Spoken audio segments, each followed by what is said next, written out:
The galaxy's greatest warrior mocked the dead. A human made him pay. The moment the giant warrior spat on the memorial stone, my blood turned cold. I was sitting in the third row of the grand arena on the planet Vex Hollis Prime, surrounded by aliens 10 times my size, and I had just watched the most famous warrior in the galaxy disrespect the dead of 100 different species. My hands started shaking, not from fear, from something else. My name is Oliver Grant. I'm a commander in the Earth Defense Fleet, and I was sent to this tournament as a simple observer. Earth had only joined the Galactic Council 40 years ago. We were still new, we were still small. Most aliens thought of us as children playing in a grown-up world. I was told before I left Earth that my job was to watch, to learn, and to say nothing, no matter what happened. I was to keep my mouth shut and my face calm. That plan ended the second Kragath, the undefeated, opened his mouth. Kragath was the champion of the Vornikai warrior race. He stood almost 7 ft tall. His skin was the color of dark iron, and his arms were thick as tree trunks. He had won 311 matches in a row. For 200 years, no one in the galaxy had beaten him. He was a legend. Children on 1,000 worlds drew pictures of him. Songs were sung about his victories.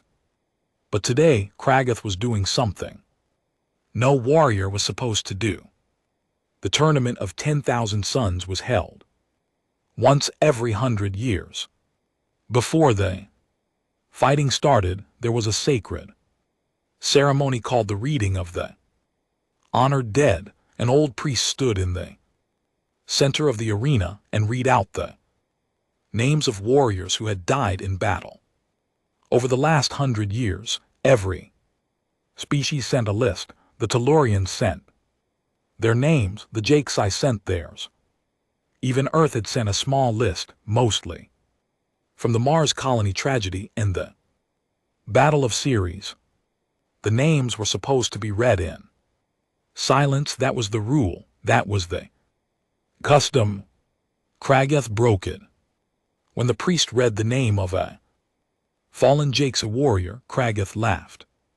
When the priest read the names of the children lost at Mars Dome 4, Kragath turned to the crowd and made a joke about humans dying like small farm animals. When the priest read the name of a Tellurian mother who had died protecting her young, Kragath said she must have been slow and stupid. The crowd did not know what to do. Some laughed nervously, some looked away. Other warriors waiting to fight looked down at their feet. No one said anything. No one stopped him. I sat there and I thought of my sister. Her name was Hannah Grant. She was 23 years old when she died. She was on a colony ship heading toward a new Earth settlement when pirates attacked. Pirates had been given the ship's travel path by a Vornikai trading clan. The Vornikai had sold our route for a tiny profit. My sister and 300 other people never made it home. Her name had just been read. Kragath had just laughed at it. The priest finished the reading. He looked. The ceremony was ruined. The ambassadors from a dozen worlds looked angry, but none of them moved. None of them spoke. They were afraid. Kragath was too strong. Kragath was too famous. No one wanted to be the one to challenge him. I stood up. The alien next to me, a tall, thin creature with blue skin, reached out to stop me. He whispered that I should sit down. He said I would bring shame on my whole planet. He said Kragath would end me in seconds. I gently moved his hand away. I walked down the long steps toward the arena floor. Every step felt like a Mile, I could hear the crowd going quiet. As they noticed me, a small human, walking alone toward the most dangerous warrior in the galaxy. My uniform was plain gray. I carried no weapon. I was not even wearing armor. The cameras turned toward me. The broadcast system which sent this tournament to 200 star systems locked onto my face. Somewhere on Earth, my mother was probably watching. My commanding officer was probably watching. Every human in the galaxy was probably watching. I reached the arena floor. The sand was warm under my boots. The ancient challenge stone stood in the center.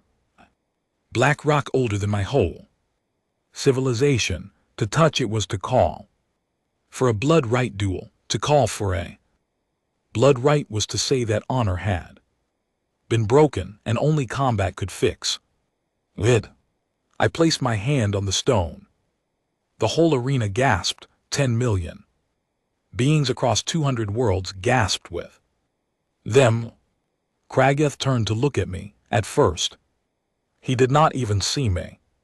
His eyes swept past where a normal-sized warrior would be standing. Then he looked down and he saw me, a small human, hand on the challenge stone, staring up at him with steady eyes. He started to laugh. His laugh was deep and slow. It rolled through the arena like thunder. Other Vornikai warriors began to laugh with him. Soon most of the crowd was laughing too. A human, a tiny, soft human challenging the greatest warrior of the age. It was a joke. It was the funniest thing they had ever seen. I waited for the laughing to stop. It took a long time. When the arena was finally quiet again, I spoke. My voice was not loud, but the sound system carried it to every corner. I said the words clearly. I said them slowly. I invoke blood right for the dead he has dishonored. The laughing started again, but this time it was different. Some in the crowd were still amused, but others, the older ones, the wiser ones, they had stopped smiling. They knew the law. A blood right once called could not be refused. Not even by a champion, not even by Krageth. The head judge, an ancient being with 6 arms in a golden robe, stood up from his high seat. He raised one of his hands for silence. The arena obeyed. He asked me if I understood what I had done. He asked me if I understood that Krageth had ended more warriors than there were stars in the sky above us. He asked me if I wanted to take back my challenge. There would be no shame. He said my people were new to the galaxy and mistakes were allowed. I said no. I said I understood perfectly. I said the challenge stood. The judge looked at me for a long moment. Then he looked at Krageth, who was still chuckling to himself, shaking his massive head in disbelief. The judge spoke the formal words. Blood right was accepted. The duel would happen at dawn on the main arena floor. In front of the whole galaxy. No energy weapons, no shields, no outside help. One challenger, one champion, one fight. I walked off the arena floor. My legs were steady, but my heart was pounding. The blue-skinned alien I had been sitting next to was gone. His seat was empty. I think he did not want to be seen next to a dead man walking. As I left the arena, a Vornikai guard stopped me. He did not look cruel. He looked tired and a little sad. He told me that if I wanted to leave the planet before dawn, no one would stop me. He told me that running would bring shame, but at least I would live. He told me that Krageth had killed stronger warriors than me before breakfast. I thanked him for his kindness. I told him I would not be running. I walked back to the small guest room. that had been given to me by the Earth. Embassy, my hands were shaking again. But this time I let them shake. I sat on the edge of the bed for a long time, just breathing. Then I did three things. I pulled out a small paper notebook. Real paper. My grandfather had given it to me when I first joined the fleet. He told me that when things got bad, I should write by hand because it slowed the mind down and let me think clearly. I wrote 3 letters. The first was to my mother, telling her that I loved her and that whatever happened, I was not afraid. The second was to my commanding officer, asking that my death, if it came, not be used as a reason to start a war. The third letter was different. It was meant to be read aloud after the duel. No matter who won, I wrote it slowly, choosing every word. Then I turned on my personal data pad. I began to study. I pulled up every recording I could find of Kragath in battle, 311 matches. I watched them all, not for his strengths. Everyone knew his strengths. I watched for his weaknesses. Every warrior has them, every single one. The stars outside my window were bright and cold. Somewhere out there, Kragath was probably sleeping. He was not worried. He was not studying me. Why would he? I was just a human. That was his first mistake. I watched the recordings until the sky began to turn gray with early light. I did not sleep. I did not eat anything heavy. I drank only water. When the dawn horns began to sound across Vex Hollas, Prime calling the people to the tournament, I was ready. I stood up. I put on my plain gray uniform. I picked up my only weapon, a standard combat knife that cost 40 credits at any supply store. I looked at myself in the small mirror, a small, soft human with tired eyes. I smiled. Then I walked out the door, toward the arena, toward Kragath, toward whatever was waiting for me in the rising sun. The path to the arena was lined with aliens who had come to see me die. That was the truth of it, and I made myself accept it as I walked. Some of them threw small flowers at my feet, which was a Vornikai tradition meant to honor the condemned. Others simply stared. Few, the kindest ones, looked away as if they did not want to remember my face.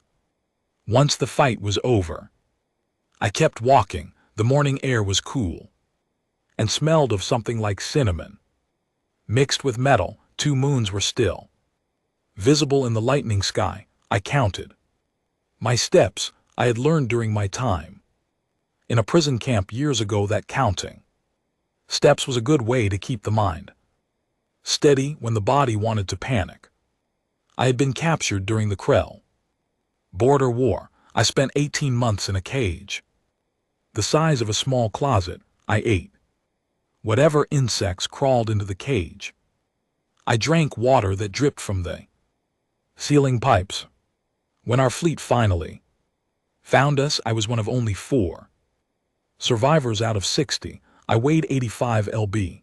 I could barely see, but I had lived, and every day since then had felt like a gift I had earned by refusing to up.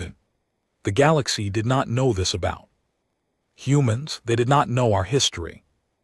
They saw our green planet and our blue oceans and our polite diplomats, and they thought we were soft. They did not know that every human alive today came from a long, long line of people who had refused to die. Plagues had tried to end us. Ice ages had tried to end us. Wars and storms and hunger had all tried to end us.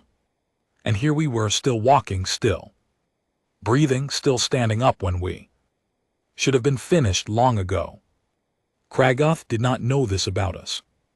Kragath was about to learn. As I neared the arena entrance, a group of reporters rushed forward. They held small floating cameras and shouted questions in a dozen languages. The translation devices in my ear worked overtime to keep up. One reporter, a bright yellow creature with 4 eyes, asked me if I had any final words for my family. I stopped. I looked directly into her cameras. I said, I'm not planning to die today. She blinked all 4 of her eyes at me. She did not know what to say to that. I walked past her and through the arena gates, inside the Warriors' preparation room. The air was thick and warm. Other competitors were getting ready for their own matches, which would happen later in the day. They wore heavy armor and carried huge weapons. When I walked in, they stopped what they were doing and watched me. One of them, a quiet Tellurian with silver scales, walked over to me. He bowed his head slightly, which was a rare sign of respect among his people. He asked if I needed any equipment, better armor, a larger weapon, anything from the tournament supply room. I thanked him. I told him I had everything I needed. I showed him my small combat knife held in a simple belt sheath. He looked at the knife for a long time. Then he looked at me. He said something I will never forget. He said, "Human, I do not know if you are the bravest person I have ever met or the most foolish, but I will watch your fight with honor, no matter how it ends." I told him that was the kindest thing anyone had said to me on this planet. He bowed his head again and returned to his own preparations. I sat on a simple bench and began the breathing routine I had been taught during my flight training. Slow breath in for 4 count, hold for 4, slow breath out for 4, hold for 4. Again, I let my mind empty. I let my body cool. A fight is won long before the first blow is ever thrown. My old instructor used to say, a fight is won in the quiet moments before the door to the preparation room slid open. Every alien in the room went completely still. Kragoth walked in. He had to duck his head to fit through the doorway. He was dressed in dark battle armor now, heavy plates over his chest and arms. A massive warhammer was strapped across his back. In his armor, he looked even larger than he had in the arena the day before. And GT snorts. And GT, a single one of his arms was thicker than my entire chest. He looked around the room until he found me. The other warriors all stepped aside, clearing a path. Kragoth walked slowly toward me and stopped only when he was standing over me. I did not stand up. I looked up at him calmly. He studied my face. He seemed confused. He seemed almost curious. He said, "You are not afraid." I said, "I'm afraid, but fear does not always make a person run." He tilted his head. This was not an answer he had expected. He sat down on the bench across from me. The bench creaked under his weight. For a long moment he said nothing. Then he spoke in a lower voice, one that the cameras outside would never pick up. He told me he did not want to end me. He told me he respected courage, even foolish courage. He told me there was still time if I walked out of the arena right now and publicly took back my challenge. He would not pursue me. I would lose all honor, but I would live. I could return to Earth. I could grow old. I listened to every word. Then I asked him a question. I asked him if he knew the name Hannah Grant. He frowned. He did not know the name. I told him she was my sister. I told him She had died on a colony ship that was attacked by pirates. I told him the pirates had received the ship's route from a Vornikai trading clan who had sold it for a small profit. I told him that my sister was 23 years old. She had wanted to be a teacher. She was going to start her first teaching job on the new colony world. I told him her name had been on the roll of the honored dead yesterday. When the priest had read it, Kragoth had laughed. Kragoth went very quiet. His face did not show much emotion, but his shoulders shifted. He looked down at his hands for a long moment, then he looked up at me. He said, I did not know. I said, that is the problem. You did not know. You did not care. You laughed at names you had never even tried to learn. You made fun of the dead as if they were jokes. Every name on that list belonged to someone, someone's daughter, someone's son, someone's mother, someone's friend, and you stood in front of all of us and treated them like garbage. Kragoth was silent.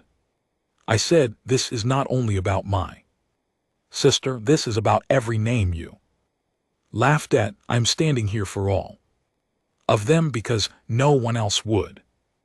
Kragoth stood up slowly. He looked at me for another long moment. Then he said something strange. He said, then I will fight you with honor today, not as a joke, not as a show. I have not fought with real honor in a long time. You are reminding me of something I had forgotten. He turned and walked out of the room. The other warriors in the preparation room were staring at me with their mouths open. None of them had ever heard Kragoth speak that way. None of them had ever seen him walk away from a smaller opponent without making a joke or a threat. The Tellurian with silver scales came back over to me.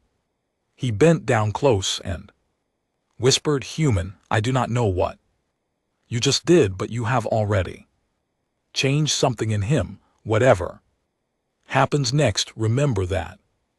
A horn sounded somewhere deep in the arena. It was time. I stood up. My legs felt steady. My hands were no longer shaking. I walked toward the main arena tunnel. The tunnel was long and dark, with torches burning on the walls. I could hear the crowd above me, thousands of voices mixed together like the sound of a great ocean. As I walked, I thought about everything I had learned from watching Kragoth's old fights through the night. Kragoth was incredibly strong, but he was not fast, not really fast. He had always won his fights by crushing his enemies before they could get close enough to hurt him. He was used to opponents who tried to match his strength with their own. He had never fought someone who did not try to match him at all. Kragoth had a small weakness behind his left knee where the armor plates did not quite meet. I had seen it in recording number 142. His armor maker must have fixed it since then, but the habit of protecting that spot had faded over the years. He no longer guarded it. Kragoth had another weakness. Whenever he threw his biggest overhead strike, the one he used to finish his most famous fights, there was a half-second where his whole body was open, his arms were raised, his chest was exposed, his throat was uncovered. He always won before anyone could use this moment against him. I was not going to let myself be another victim of that strike. I was to wait for it. I reached the end of the tunnel. The gate was closed. Beyond it I could hear the announcer speaking to the crowd in the tournament's formal language. I could hear my own name being called. Along with Kragoth's, I could hear the cheering. Most of the cheering was for him.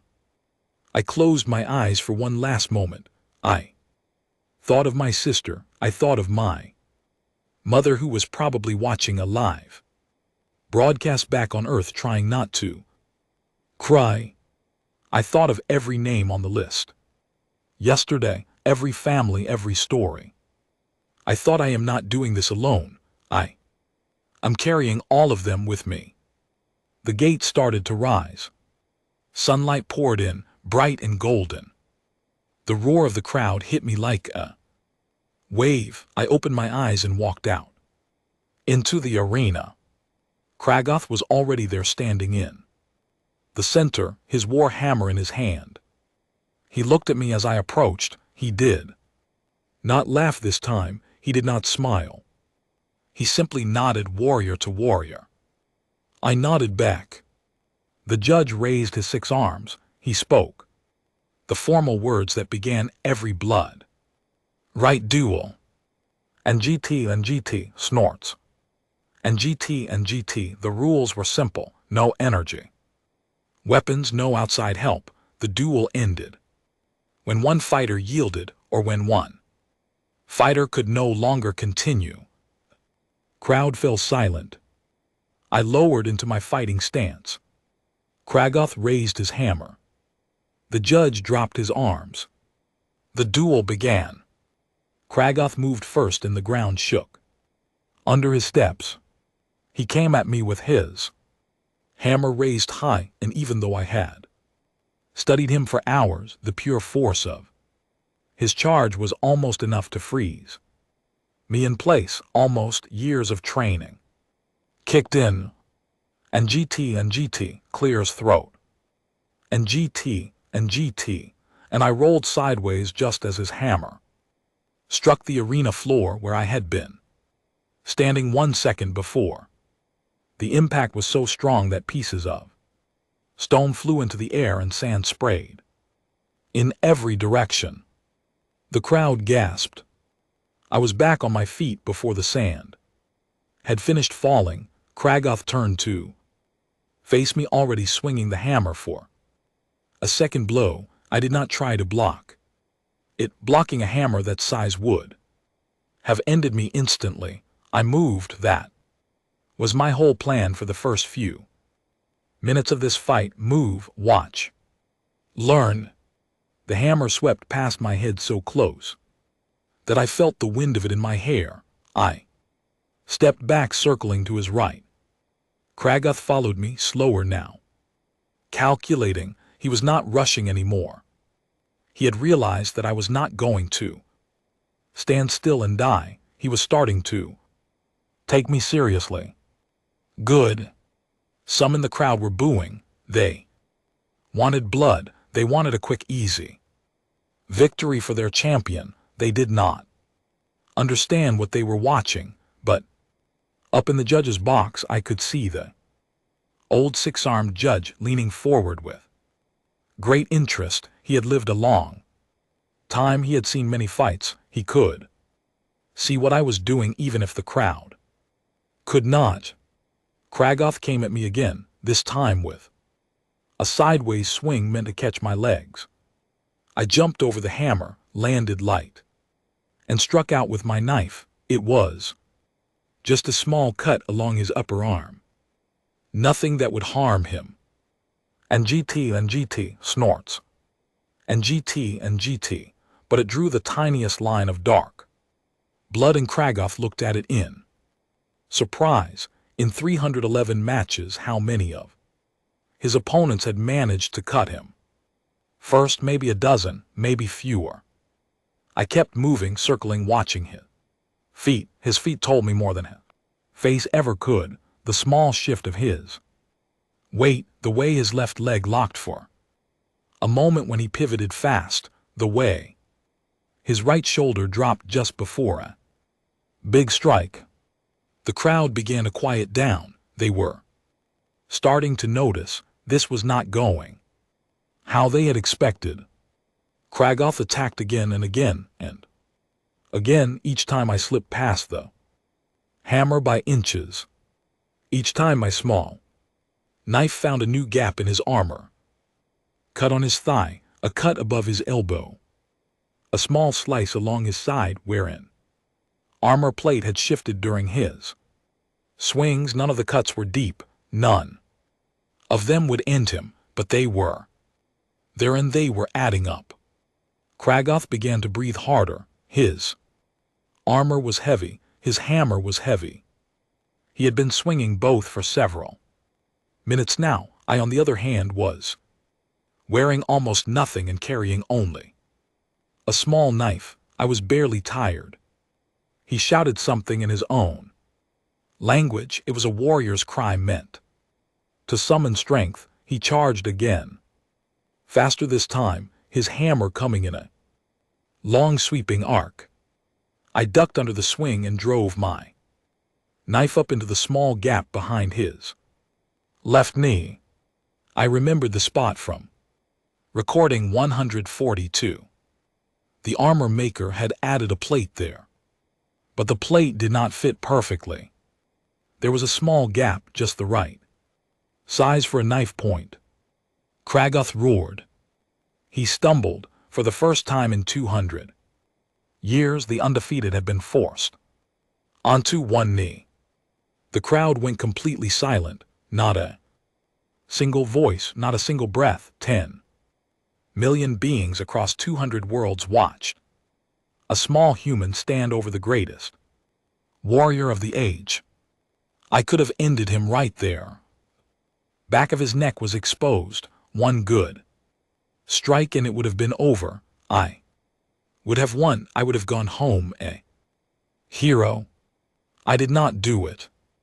Instead, I stepped back. I gave him room to stand up. This was not about ending him. This was about something else. Kragoth slowly climbed back to his feet.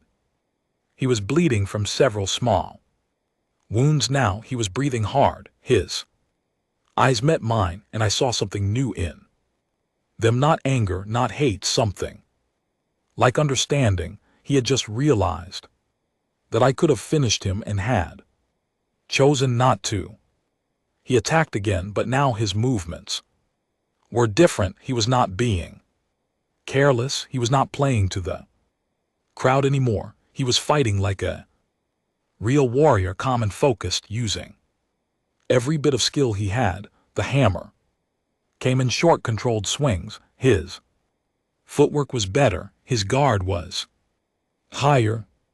This was the real Kragoth, I realized. This was the warrior he had been long ago, before fame had made him lazy, before endless victories had made him arrogant. For a few minutes we danced across the arena floor, attack and counter, strike and slip, weapon and knife. The crowd was cheering now, but they were cheering both of us. They had never seen a fight like this. I took a hit. Kragoth's hammer caught me on the shoulder. It was not a direct strike, but it was enough to knock me sideways. I tasted blood in my mouth. I tumbled across the sand and came up on one knee. For the first time in this fight, the crowd thought Kragoth would win. They cheered loudly. They began to chant his name. I stood up slowly. My shoulder was on fire. I could barely move my left arm, but my right hand still held the knife. I smiled at Kragoth. He paused. My smile seemed to confuse him. Then I started to speak, not loudly at first, just loud enough for him to hear me across the arena floor. I said, "For Hannah Grant, my sister." I moved forward. I slipped under his next swing and cut his forearm. I said, "For the children of Mars Dome." For another swing, another slip, another cut. I said, "For Ambassador Kate Ty of the Jakesai people, you called them crawling insects." Cut. Kragoth was now bleeding from more than 10 wounds. He was slowing down, not because the wounds were serious, but because of what I was saying. Every name I spoke seemed to hit him harder than any blow I could have landed with my blade. His face, which had been focused and calm, was now something else. I think it was the beginning of shame. The crowd could hear me too. The sound system carried my voice to every seat. I kept speaking names as I moved. I had memorized them all during my long night. Every single one from yesterday's reading. Some I had pulled up from my data pad, others I knew from years of military service. I said for Captain Owen Bradley, who died defending the Ceres refugee ships. I said for the 7 Tellurian priests who were taken by pirates near the outer ring. I said for the Jakesai scholar who was thrown out of an airlock by raiders 10 years ago. Each name, each cut, each step. The arena had grown so quiet that I could hear my own breathing. I could hear the sand under my boots. I could hear Kragoth's heavy breaths. The crowd, 10 million strong, listened in complete silence as a small human spoke the names of the dead out loud while cutting the greatest warrior in the galaxy. Kragoth was swaying on his feet now, not from the wounds I knew, from the weight of the names he had spent years laughing at. These people, now he was being forced, one at a time, to know them. Finally, I came to the last name I had saved for the end. I said, and for every name I do not know, for every warrior whose family will never be named in a grand arena, for every life ended in the dark where no one was watching, for all of them. Kragoth let out a great roar. It was not the roar of a warrior, it was the roar of a man who had realized too late what he had done for so many years. He raised his hammer high above his head for the overhead strike, the big one, the one he always used to finish his fights, the one I had been waiting for since the duel began. His whole body was open, arms up, chest exposed, throat uncovered, that famous half-second of complete openness. I stepped inside his guard. My knife came up fast. I drove it into the soft skin just under his jaw, right where his helmet ended. It was not a fatal strike. I had chosen the angle carefully. It went just deep enough to stop him, just deep enough to end the fight. Kragoth froze. The hammer fell from his hands. It hit the sand with a heavy thud. He dropped to his knees. He looked up at me. His eyes were clear. I saw no anger in them, only a deep, tired acceptance. He whispered one word. It meant yield. In his language, I knew that word. I had looked it up during the night just in case. The judge stood up. All 6 of his arms rose high. In a booming voice he declared the blood right finished. The human had won. The arena did not cheer. The arena did not boo. The arena simply sat in silence, trying to understand what they had just seen. A species they thought of as children had just defeated their greatest hero, not with strength, not with speed, but with memory. I stood over Kragoth, my knife still in my hand. My shoulder ached. My lip was bleeding. My legs felt weak now that the danger was past, but I did not fall. I did not kneel. I stood. I looked up at the crowd. I looked at the high 8 judges' box. I looked at the ambassadors of a dozen worlds, watching from the special seating area. Then I did something no one in the galaxy had expected. I reached out my hand and helped Kragoth to his feet. The crowd gasped again. Helping a defeated opponent stand up during a blood right was almost never done. It was a sign of deep honor, a statement that the winner saw the loser as a true equal. Kragoth took my hand. His hand was 10 times the size of mine, rough and scarred. He let me help him up. Then he did something no Vornikai champion had ever done. He bowed his head to me. A small human standing on the sand of the greatest arena in the galaxy, receiving a bow from the warrior everyone had thought could never be beaten. Somewhere out there across the stars, my mother was watching. My old commander was watching. A billion humans were watching, holding their breath, not believing what their eyes were showing them. I had survived. I had won. But my work here was not done. I took a deep breath and turned to face the judge's high box. I had one more thing to do before I could leave this arena. One more thing the galaxy needed to hear, and when I spoke it, I knew it would change everything, not just for me, not just for Kragoth, but for every human who would ever walk under foreign stars for the rest of time. The arena was waiting for me. 10 million beings across 200 worlds were watching and waiting for what would happen next. By the ancient laws of the blood right, I had every right to end Kragoth. He had yielded, but some forms of the old code allowed the winner to still claim the final strike. Many in the crowd expected me to do it. A few may have wanted me to. Revenge, after all, was simple.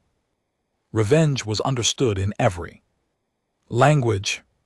But I had not walked into this arena for revenge. If I had wanted revenge, I could have taken it the moment my knife touched his throat. I took a slow breath. My voice, when I spoke, was steady. I said, "Judge of the tournament, I ask to speak to the crowd." The six-armed judge looked at me. Then he looked at the other judges. They whispered together for a moment. Finally he nodded. He said, "Speak, human, the arena will listen." The sound system adjusted. A small device floated down from above and settled near my shoulder. My voice would be heard across every seat, every broadcast, every speaker on every planet that was watching. I turned toward the crowd. I did not raise my voice. I did not shout. I spoke simply and clearly, the way my grandfather had taught me to speak about things that mattered. I said, "My name is Oliver Grant. I am a human. I come from a small blue planet called Earth. 40 years ago we joined your council. We came here wanting to learn from you. We came here wanting to be part of something larger than ourselves." I paused. The silence was enormous. I said, "Yesterday, I sat in this arena, and I listened to the reading of the honored dead. I listened to names of warriors and children and mothers and fathers from 100 different worlds. I listened to the name of my own sister. Her name was Hannah. She was 23 years old. She wanted to be a teacher. She never reached her new job. I looked up at the high seats where the ambassadors sat. I could see some of them wiping their eyes. I said, when the priest read the names, they were laughed at, not by accident, not by a stranger in the crowd, by the champion of this tournament, by the warrior who stood in the place of greatest honor. The dead of 100 worlds were made into jokes. I turned and looked at Kragoth, who was still standing near me, his head lowered. I said, "Kragoth and I fought today. I won. By your laws, I can do what I want with him now. I can end his life. I can take his honor. I can claim everything he owns. Many of you expected me to do one of these things." I said, "I'm not going to." The crowd murmured. Voices rose and fell like a gentle wave. I said, "On my world, when someone does a great wrong, ending them is not always The right answer, sometimes ending them, is the easy answer. It lets them escape. It lets them stop thinking about what they did. Kragoth laughed at thousands of names. If I end him today, he never has to think about those names again. He gets to rest. I said I do not want him to rest. Something shifted in the air of the arena. The crowd began to lean in. They could feel that something unusual was coming. I said, last night I studied more than just Kragoth's fighting. I also studied the old laws of his people, the Vornikai. I found an ancient law that has not been used in many hundreds of years. It is called the right of witness. I now invoke that right. A gasp rose up from the Vornikai seats. The elders in their silver robes stood up quickly. They began to talk among themselves. The high judge looked at me with new interest. He said, "Human, you know our ancient laws better than many of our own. Young people, explain what you are claiming." I said, under the right of witness, the winner of a blood right may choose to claim the loser as a witness to the dead for the rest of his life. Kragoth must stand at every reading of the honored dead on every world where such readings are held. He must speak the names himself. He must travel to the homes of the dead. He must meet the families. He must learn who they were. He must carry them as I have carried my sister for every day that remains to him. The Vornikai elders went still. One of them, the oldest with a long white beard, slowly raised a hand. He said, a voice heavy with age, "This law is real. This law is ours. It has not been spoken for 600 years. The human is correct. The claim is valid if Kragoth accepts it." Everyone turned to look at Kragoth. He was still nailing on the sand. He looked up. His eyes met mine. For a long moment he did not move or speak.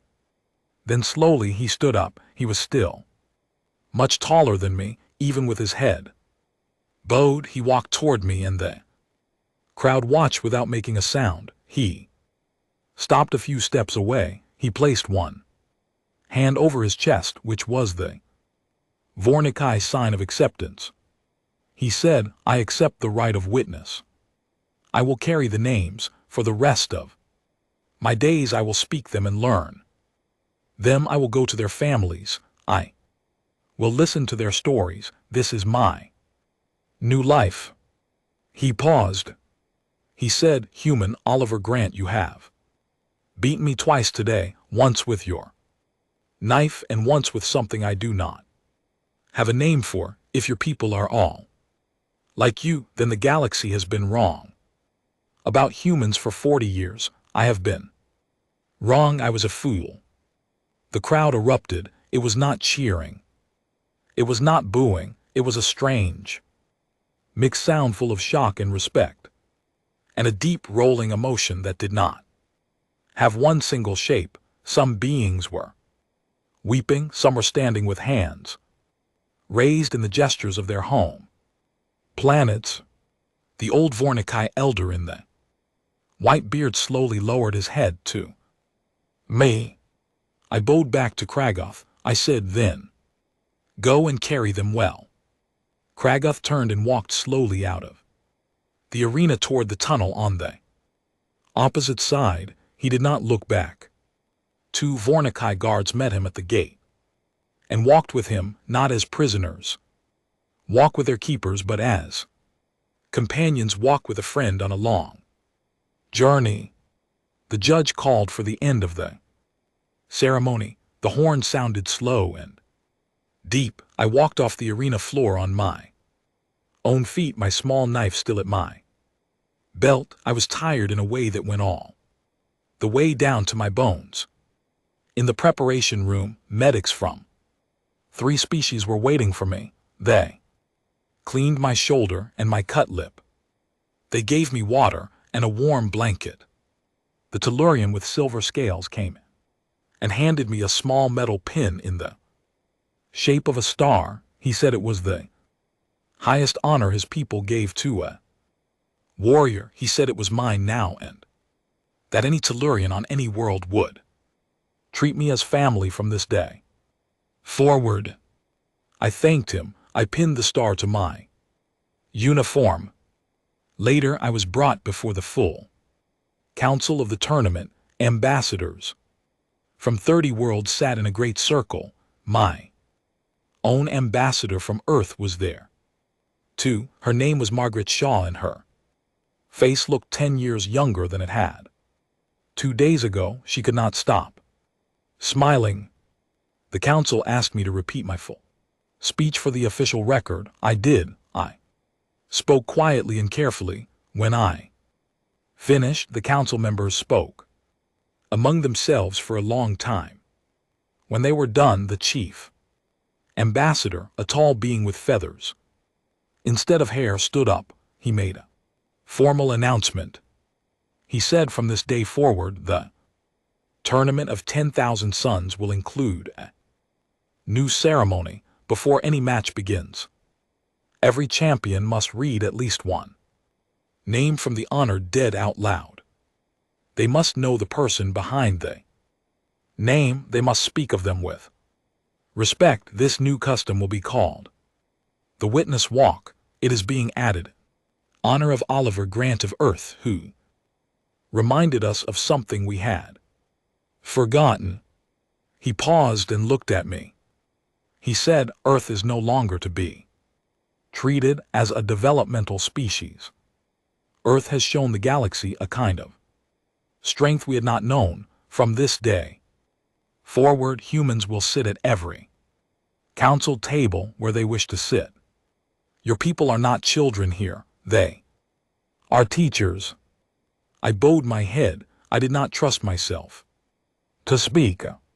That night on the flight back to my ship, I finally allowed myself to cry. Not from sadness, not exactly. It was all the feelings I had pushed down over the past 2 days coming out. Now that it was safe to let them out, I thought of my sister. I thought of my mother. I thought of Kragoth, somewhere out there, now beginning his long journey of witnessing. I thought about how strange the galaxy was, how in one moment you could be the smallest creature in the room, and in the next moment you could change the world simply by refusing to sit quietly when something was wrong. 3 years passed before I saw Earth again. I continued my service in the fleet for a while, then slowly stepped back from active duty. The attention became too much. Everywhere I went, beings wanted to meet me. Reporters followed me. Schoolchildren sent me letters. I was grateful for all of it, but I was also tired. I had never wanted to be famous. I had only wanted to stand up for one moment for the dead because no one else would. I retired from the fleet and returned to Earth. I bought a small house near what used to be the Black Sea, in an area that was quiet and green. I grew tomatoes and kept bees. I read old books. I visited my mother every Sunday. She was in her 70s now, and she liked to sit in her garden and listen to the birds. Sometimes we talked about Hannah. Sometimes we just sat together and said nothing at all. For a while I thought my story was over. It was not. One cool autumn afternoon, 3 years after the duel, I was working in my small garden when a car came up my long driveway. It was a plain silver car, the kind used by the council's diplomatic service. 3 figures stepped out. I did not recognize 2 of them at first, and then I did. An old Jakesay elder, his skin shining in the afternoon light. A Tellurian priest with silver scales. Not the same one from the preparation room, but one who wore the same kind of pin I had been given years ago. and between them, walking slowly, was Kragoth. He looked older, much older. His hair had gone gray, his shoulders were still broad, but they were bent forward as if he had been carrying something heavy for a long time. He wore a simple gray robe. Not armor, he had no hammer, he had no weapons at all. I set down my garden tools. I walked to meet them at the edge of my small garden. Kragoth stopped a few steps away. He looked at me for a long moment, then he bowed his head the same way he had at the end of the duel. He said, "Oliver Grant, I have come to thank you." I invited them all in. My mother was visiting that day, and she came out of the house to see who I was speaking to. When she saw Kragoth, her hand went to her mouth. I had told her everything about that day long ago. She knew who he was. Kragoth saw her too. He walked slowly toward her. He lowered himself onto one knee so that his huge head was lower than hers. He spoke in a voice that was quieter than I had ever heard him use. He said, "You are the mother of Hannah Grant. I knew your daughter's name before I knew any others on my journey. I visited her memorial on Mars. I sat there for 3 days. I read every letter she had ever written. I wanted you to know that I carry her with me. I will carry her always." My mother began to cry. She was a strong woman, and she did not cry often. She reached out and placed her small, thin hand on Kragoth's great, armored shoulder. She said nothing. She did not need to. That simple touch was forgiveness enough. We sat in the garden together for the whole afternoon. Kragoth and the others told me about the journey of the last 3 years. He had traveled to over 100 worlds. He had read names in places where no warrior had ever been invited. He had met families. He had listened to stories. He had wept with mothers and fathers from every species in the galaxy. The witness walk, the new tournament ceremony named after that day, had spread beyond the tournament. It was now practiced in hundreds of cities on dozens of worlds. Children learned about it in school. The reading of the honored dead, which had once been attended only by a few, was now attended by millions. The galaxy had learned to remember. As the sun began to set, Kragoth stood up to leave. He looked at me one last time. He said, "Oliver Grant, I asked once why you did not end me. I think I finally understand. If you had ended me, the galaxy would have learned that humans are strong by letting me live. The galaxy learned that humans are wise. You taught all of us something that no warrior could ever have taught." I said, "What did I teach?" He said that the dead are not weakness. The dead are the reason we keep walking. They left as the first stars were coming out. I watched their car disappear down the long driveway. I stood in my garden for a long time, not moving, just looking up at the sky where so many worlds now knew the name of a girl named Hannah, who had wanted to be a teacher. My mother came out and stood next to me. She took my hand. She said, "You did a good thing, Oliver." I said, "I just did what anyone would do." She smiled. She said, "No, son, you did what should be done. Not everyone does that is why what you did was great." We stood there together watching the stars come out. I thought about the galaxy spinning far above us. I thought about all the dead finally being remembered. I thought about all the living learning how to remember. We are a young species. We are small. Our bones are hollow like bird bones, and our worlds are gardens. We come from a blue planet that most of the galaxy had never heard of until 40 years ago. But we carry our dead with us, we do not leave them behind. And on one strange, bright morning under foreign stars I made the galaxy's greatest warrior carry them too. That is what a human is. The end.